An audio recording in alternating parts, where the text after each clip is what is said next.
Nagbigay linaw ang Kapuso star na si Bea Alonzo kaugnay sa kung handa na ba siya ulit ng tumanggap ng proyekto. Ayon sa naging panayam ni Bea sa GMA News noong Biyernes, sinabi niyang abala raw siya ngayon sa negosyo at personal niyang buhay.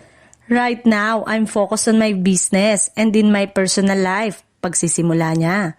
Ani Bea, raratsada raw ulit siya sa pag-ate kapag dumating na ang tamang proyekto sa tamang panahon.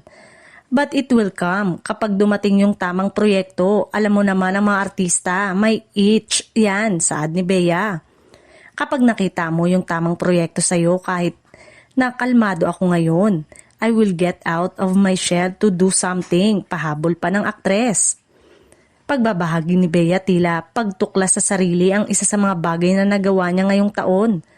Maaalalang lumabas ang balitang gagawing proyekto nito under ABS-CBN Star Cinema.